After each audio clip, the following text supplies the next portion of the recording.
Hey, what's up guys? It's Austin, and we're back with a new video for you guys today about our new to us green Nintendo 64.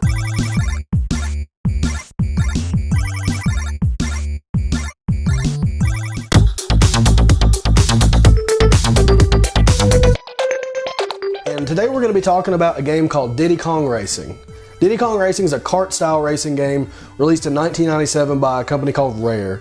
You may have heard of Rare before because they've done a lot of other big titles on Nintendo 64, like Banjo-Kazooie for instance.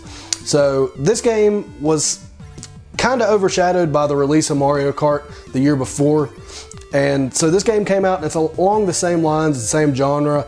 And I don't feel like this got the publicity or attention that it deserved.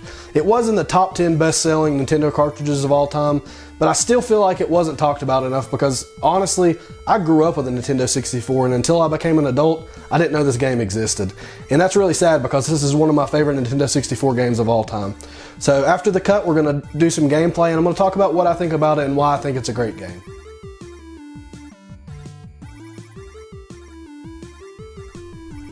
Alright, so this is what Diddy Kong looks like when you boot into it. Diddy Kong flying around the Nintendo 64 logo. Rareware, as I said before, that's who made this game. Like I said, they've made other notable titles. Another really cool game they made was Conquer Bad Fur Day. So check that out. That's actually a pretty rare cartridge if you can get your hands on it. Alright, so just like in most of our videos, I'm kind of going to breeze through the initial setup kind of stuff.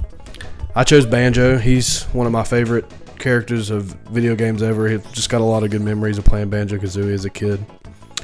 Adventure mode is kind of where I want to start because I think it's what makes this game more interesting than Mario Kart. It's almost like a story mode almost. You have a goal. If you can see up in my top left-hand corner, there's balloons there. The purpose of adventure mode is to gain these balloons so you can get entry to new levels and entry into new launch areas like this. So we're going into this first area that's called Ancient Lake. And you can see that some of these tracks you have the option to pick different cars, and this one the only thing you can pick right now is a car. So that's what I selected, and it's very similar to any other kart style racing game you've ever played as far as just general gameplay. There's something you can do to make yourself boost off the line faster than everybody else. And you'll notice I'm doing quite a bit of, well, being crappy right now, but drifting. And I think the drifting in this game is actually a lot better than it is in Mario Kart.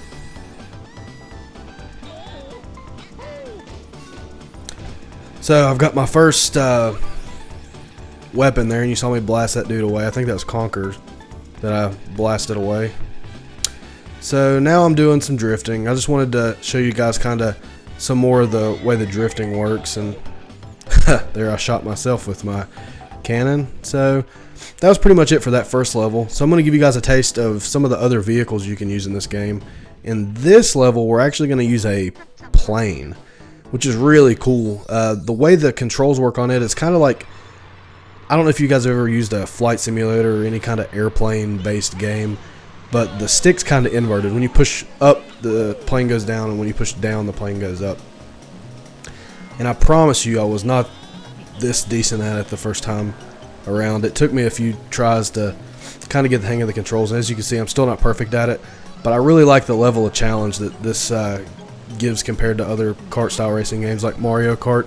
If you can beat the first level, and you can pretty much go into the next level and kind of get down your ins and outs and just beat it, no problem. But this has a lot of different variations of gameplay, and I really like that.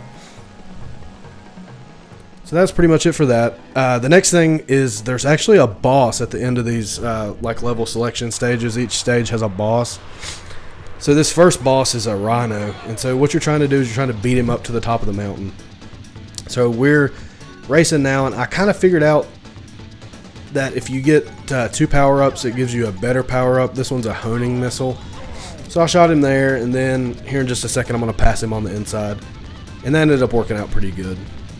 But this level is actually really, really challenging, which, once again, I like. I like a challenge in a video game. It's not really worth playing to me if you're not going to get a good challenge out of it. And that's one thing I like about this. Rather than just racing and trying to get first place in every race, you have another stage of difficulty that's brought in by the boss battles, which I think is a really cool aspect to bring to this game. So now I'm just going to kind of show you the little island we're on and kind of the exploration bit of this game. There's actually a couple balloons that are just hidden out in the landscape at various places. I found one out on the beach area whenever I first started playing this, and there's one I think right after you start in here in like the main little, I guess you would call this center of the map. But this part of the sequence is pretty much just me showing you like the exploration piece of this, which is really neat. That's another thing that Mario Kart really doesn't have. And I don't want you guys to think I'm dogging on Mario Kart. That's also one of my favorite games of all time. But this is, I think this just takes kart racing to a new level because you have more than just the racing element. You've got a little bit of exploration. You've got different types of vehicles. You've got more than just racing to win a cup and doing it over and over again. It gives you a little bit more variety and a little bit of, you know, a different taste. So that's pretty much all I have to say about this game. I really, really liked it. You guys should check it out. Alright guys, that's it. That's Diddy Kong Racing. It's one of my favorite games. One thing I really like about it is, like I said before, I discovered it as an adult. So it's almost like, that's one thing I like about retro gaming now as an adult. It's like I'm going back and I'm discovering things that I didn't even know existed whenever I was a kid. So I'm getting to reconnect with that piece of my childhood while also discovering new stuff. So that's one good reason for you guys to keep checking our channel out, is maybe you'll learn something new too. We have some awesome new stuff coming up right around the corner. We're going to be bringing somebody else onto the show. Her name's Lindsay. She's going to be talking about some gaming stuff. But Lindsay's kind of new to gaming. She played some games growing up, but now she's trying to get back into it, just like me and Chris. So we're going to bring her on, kind of give you guys a little, a little bit of female. You probably get tired of seeing me and Chris's ugly mug, so we're going to bring her on here, let her talk a little bit. So give us some comments down, telling us what you think about Diddy Kong Racing and the stuff we're going to be doing with the channel, and come back and see us next time.